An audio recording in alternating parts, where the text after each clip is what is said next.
하나님 말씀은 구약성경 신명기 23장 24절, 25절 말씀입니다. 우리 같이 한 목소리로 함께 읽겠습니다. 내 이웃의 포도원에 들어갈 때에는 마음대로 그 포도를 배불리 먹어도 되느니라. 그러나 그릇에 담지는 말 것이요. 내 이웃의 곡식밭에 들어갈 때에는 내가 손으로 그 이삭을 따도 되느니라. 그러나 내 이웃의 곡식밭에 낯을 대지는 말지니라. 아멘. 사유재생과 생명이라는 제목으로 설교하려고 합니다. 그 인류의 역사 속에서 이제 교회에서 나온 것인데, 교회를 가장 괴롭게 하였던 것이 있습니다. 그게 공산주의라고 하는 겁니다. 이 공산주의라고 하는 것이 교회의 산물이고, 그래서 그것이 교회를 박해하고 그리스도인들을 죽이고 하는 그런 끔찍한 일이 일어났죠. 마치 정말 기독교가 낳은 괴물 같은 그런 거죠. 이제 공산주의가 주장하는 것 가운데 가장 중요한 경제 원리가 공동소유입니다. 공동소유. 그래서 사유재산을 인정하지 않고 모든 것을 국가의 소유로 해서 이제 개인의 필요에 따라서 똑같이 이제 나누어 준다는 것이 공산주의의 가장 기본적인 경제 원리입니다. 그것이 이제 종종 교회에서도 이제 그런 것을 이상으로 이제 추구하는 그런 이제 모임들이 이제 있게 되는데, 오해하는 거죠. 교회에서는 분명히 이제 성경이 가르친 바는 사유재산을 인정을 합니다. 그래서 개인 간의 빈부격차도 인정을 하고, 또 분명히 이렇게 침범하지 못하는 절대적인 그런 사유재산이 인정이 돼요. 그것이 이제 성경의 가르침입니다.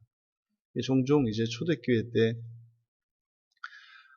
그 사도행전에서 나오는 것과 같이 모든 사람들이 함께 모여서 자기 재산을 다 이제 사도들 앞에 내어놓고 그것을 가지고 함께 이제 공유재산을 했다.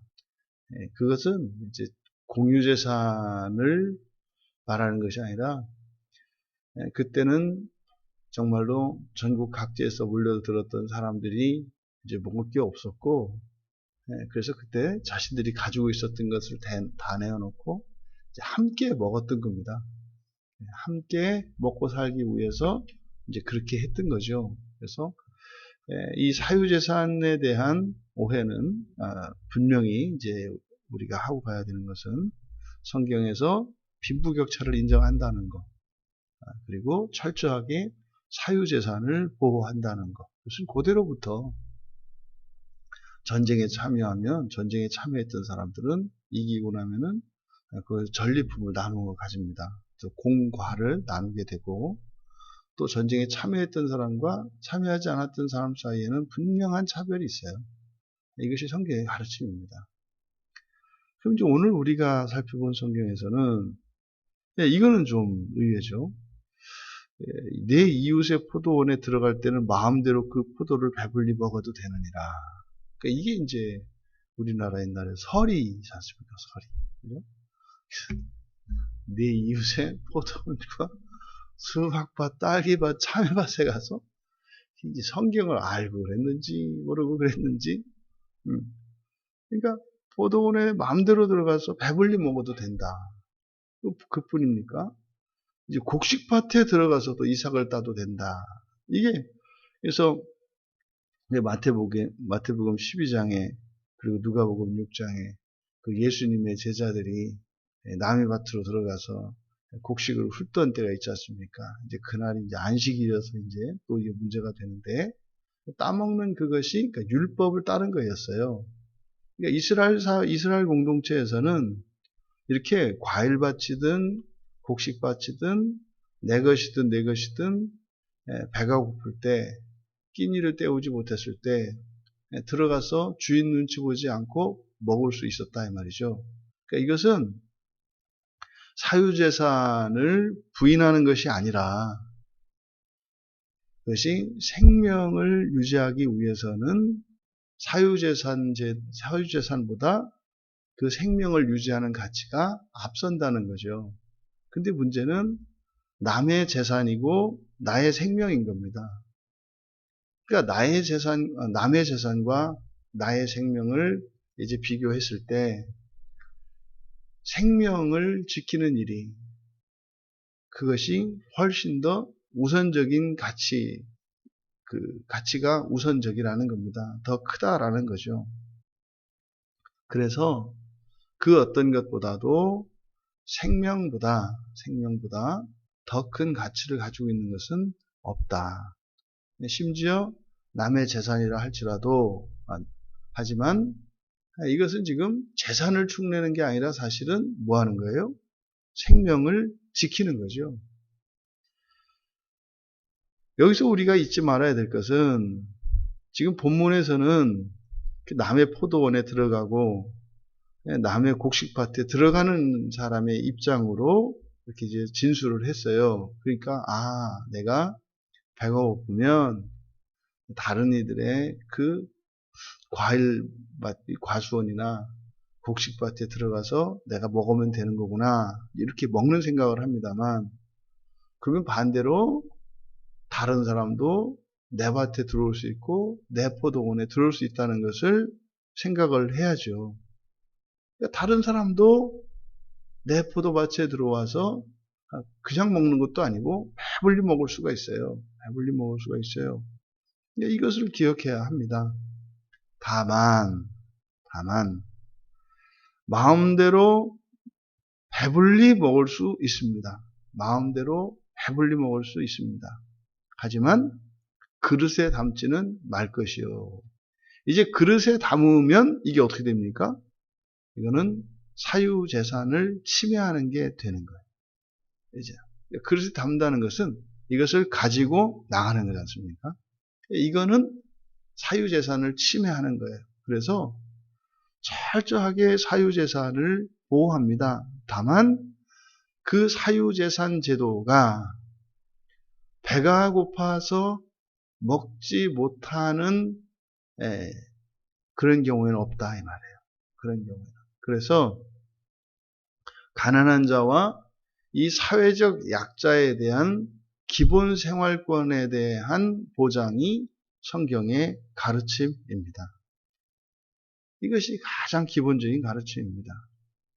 그리고 이제 먹는 것은 허용이 되었습니다만 가져가는 것은 허용이 되지 않아요. 가져가는 것은 이것은 도둑질이 됩니다. 가져가는 것은. 마찬가지로 곡식을 들어가서 이제 손으로 따서 먹을 수는 있어요. 곡식을 손으로 따서 비벼서 그걸 먹을 수는 있습니다만 거기에 이제 도구를 사용해서 그것을 할 수는 없는 거죠. 그러니까 오직 먹는 것, 개인이 먹을 수 있는 그것에 한정해서 사유재산을 열어놓는 것입니다. 이 말씀을 통해서 우리들이 이제 이들이 하나님이 주신 그 기업에 들어가서 이제 함께 살아갈 때의 공동생활에 대한 규칙이기 때문에 이것은 오늘날 우리들의 교회에 적용이 된다고 하겠습니다. 그러면 여기서 말하는 이웃은 누구냐? 이들은 한 형제요 한 자매인 야곱의 12지파 전체를 말한다고요. 그러면 단지 자신이 속한 지파뿐만 아니라 이스라엘 자손 모두에게 해당이 됩니다. 그럼 이게 지금 오늘날 우리들에게로 적용을 한다면 모든 교회가 되지 않습니까? 그런 거죠. 내 이웃의 교회에 들어가서 배불리 먹을 수 있다. 그래서 어떻게 해요? 여러분이 여행을 하시다가 지치고 굶주리고 먹을 게 떨어지면 어디로 가면 돼요? 그냥 교회로 가셔서 들어가셔서 뒤져서 드시면 되는 거예요. 우리 이런 경험이 있었잖아요. 그렇죠? 작년에 그 연화도에 갈 때 통영에 있는 그 제자교회, 열방교회, 통영 열방교회 가가지고 거기를 다 우리가 사용하고 이렇게 했잖아요. 그런 거죠. 그런 거죠. 그러니까 이게 맞는 거예요.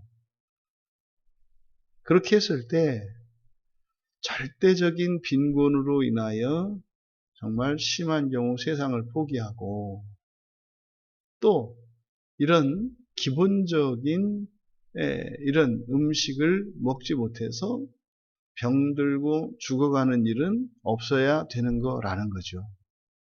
이것이 성경의 가르침입니다. 사유재산보다 생명이, 나의 사유재산보다, 나의 재산보다 타인의 생명이 더 소중하다. 더 소중하다. 하지만 철저하게 사유재산은 존중되고 보호되어야 한다. 이것이 성경의 가르침입니다. 그러면 이 두 가지 문제, 사유재산이 보호되고 그것보다 생명이 더 우선하다면, 그러면 이스라엘 공동체의 이 재산이라고 하는 것이 어떻게 되어 있는 겁니까? 사유재산 안에 이미 공유재산이 포함이 되어 있는 거죠. 그러니까 타인의 생명을 위해서는 나의 사유재산권이 중지가 돼요. 그럼 나의 사유재산이라 할지라도 타인의 생명을 위해서는 그때는 그 재산이 공유재산으로 바뀌는 겁니다. 그래서 모든 그리스도인들의 재산 속에는, 사유재산 속에는 공유지분이 있다. 공유지분이 있다.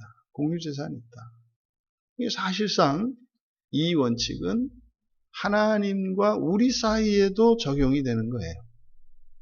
이 세상 모든 것이 하나님의 것이지 않습니까? 그러면 100% 철저하게 우리의 사유재산을 주장하려면 하나님의 사유재산도 그러면 우리가 존중해야 돼요. 그럼 우리에게는 아무것도 없어요.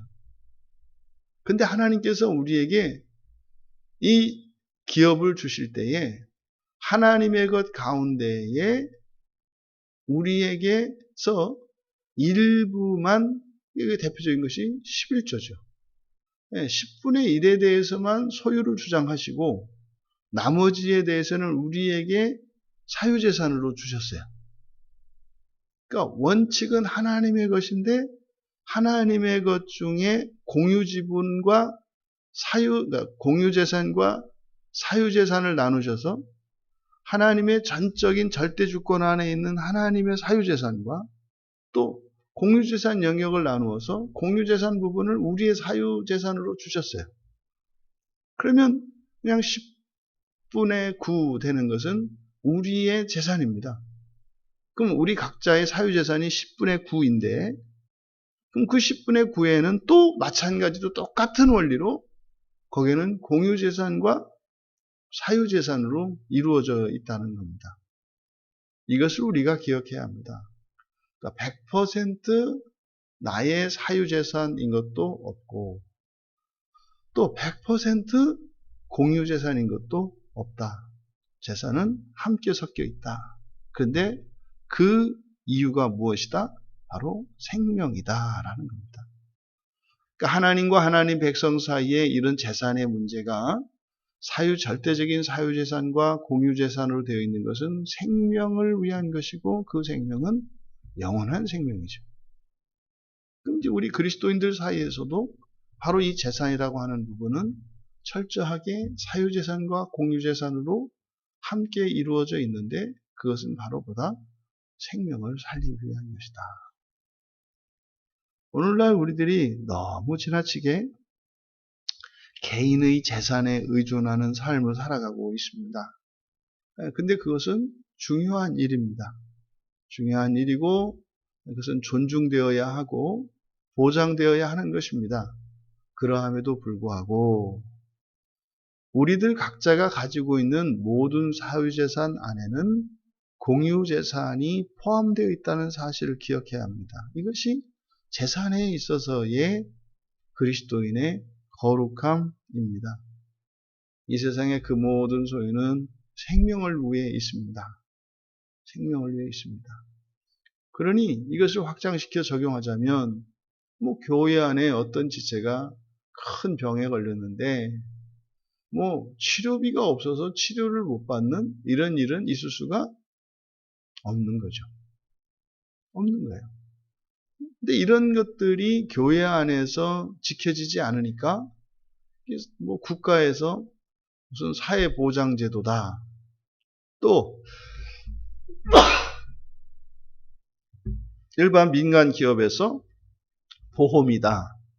그래서 신앙 공동체 안에서 시작되었고 신앙 공동체 안에 준비되어 있는 이런 삶의 재산에 대한 이런 성경적인 가르침이 교회에서는 사라지고 오히려 이것이 일반 국가 영역에서 제도적으로 마련되고 또 일반 민간 기업에서 상업적으로 이루어지는 아주 기형적인 행태가 우리들의 삶의 모습입니다.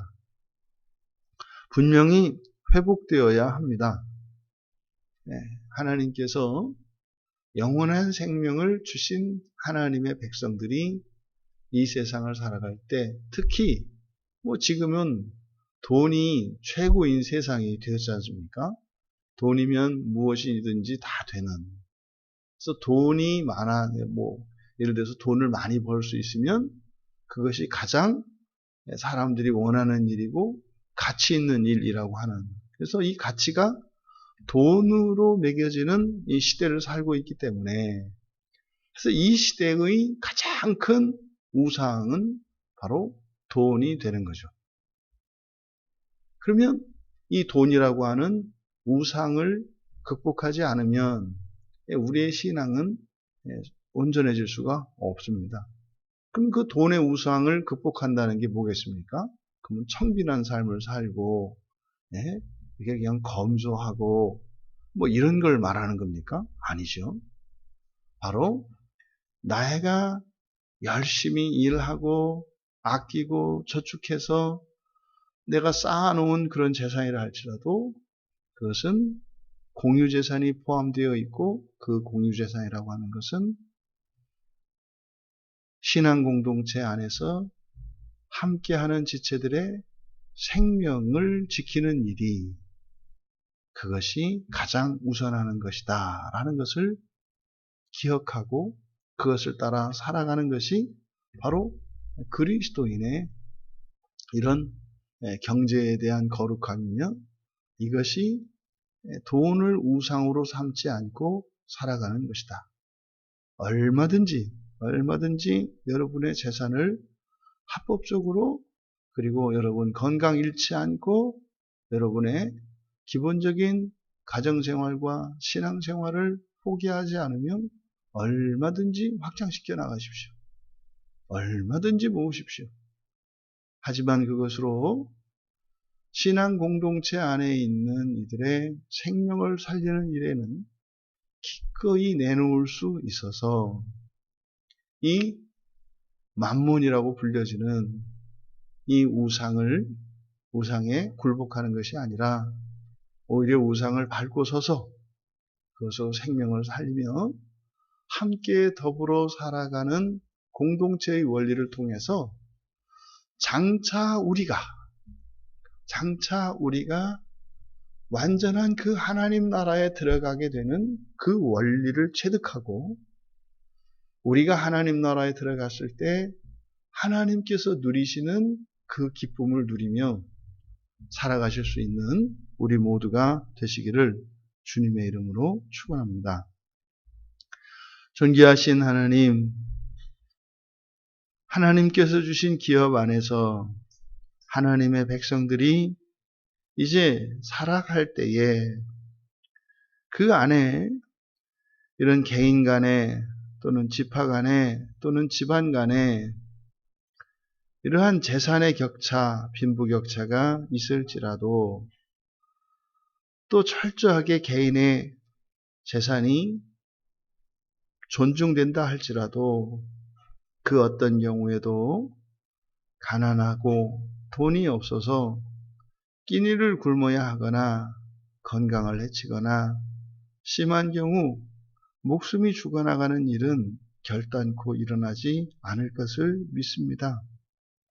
이 땅의 교회 공동체가 그렇게 되기를 원하고 우리들이 이 땅을 살아가는 하나님 나라의 백성들인 것을 잊지 않게 하셔서 이 재산과 관련하여 거룩한 삶을 살아갈 수 있도록 은혜를 내려 주시옵소서. 그래서 미래의 가난에 대하여 불안해하거나 두려워하지 않게 하시고 우리의 신앙을 더욱 순결히 하며 교회 공동체의 영광과 그 안전을 누리며 하나님 나라의 백성으로서 거룩한 삶을 다 함께 살아갈 수 있도록 은혜를 내려 주시옵소서. 감사하며 예수님의 이름으로 기도하옵나이다. 아멘.